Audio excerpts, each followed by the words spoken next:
पहले तो मैं बताऊं आपको कि यहाँ से आपको कहाँ पार्टिसिपेट करना है।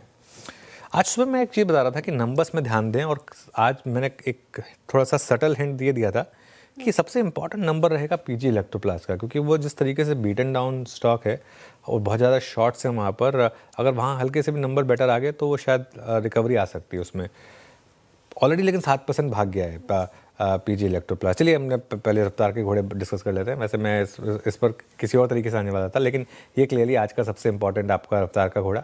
इसके अलावा अशोक ले लें।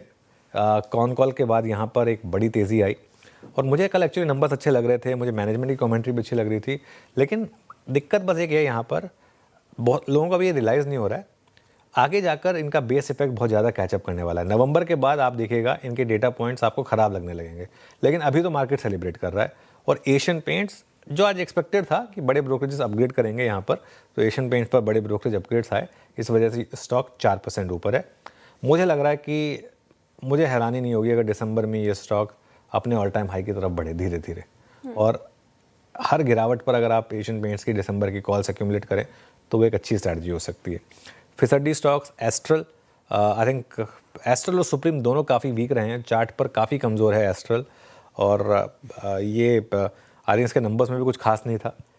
इटर्नल तो जब से नंबर आए उसके बाद से स्टॉक लगातार वन वे गिरा है, आपको याद है 350 से जो गिरना शुरू हुआ है उसके बाद से अब ये आज 300 ब्रेक करने की तैयारी कर रहा है, तो यहाँ पर थोड़ी सी वीकनेस है। अब मैं आता हूँ आपके सवाल पर कि अगर किस तरीके के स्टॉक्स में पार्टिसिपेट करना है, तो एक तो जहाँ पर आपको लग रहा है कि अर्निंग्स का पॉजिटिव सरप्राइज आ सकता है, दूसरा मुझे लग रहा है कि थोड़ा सा अपना झुकाव ना आईटी और फार्मा पर रखें अब। वो इसलिए क्योंकि मेरा ये मानना है कि अब जो यूएस शटडाउन ख़त्म हुआ है और जिस तरीके की अब ट्रेड डील की भी बात हो रही है, आईटी और फार्मा फ्लेवर में रहेगा। इसके अलावा बाकी ट्रेड डील से जुड़े हुए स्टॉक्स जैसे कि भारत फोर्ज है, मदसन है, या फिर वो सोना बीएलडब्ल्यू है, एक आध टेक्सटाइल स्टॉक्स, ये स्टॉक्स मुझे लग रहा है कि थोड़े से अब आप इन पर आप चाहें तो थोड़ा सा फोकस कर सकते हैं।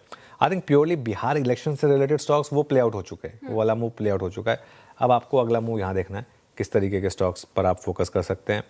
क्रूड में अगर और गिरावट आई तो मुझे लग रहा है कि थोड़ी सी और आप ये ऑयल मार्केटिंग कंपनीज, बाकी स्टॉक पे फोकस कर सकते हैं, लेकिन मेरी नंबर 1 चॉइस इस समय अगर यहाँ पर होगी ना श्रेया, वो होगी आईटी और फार्मा।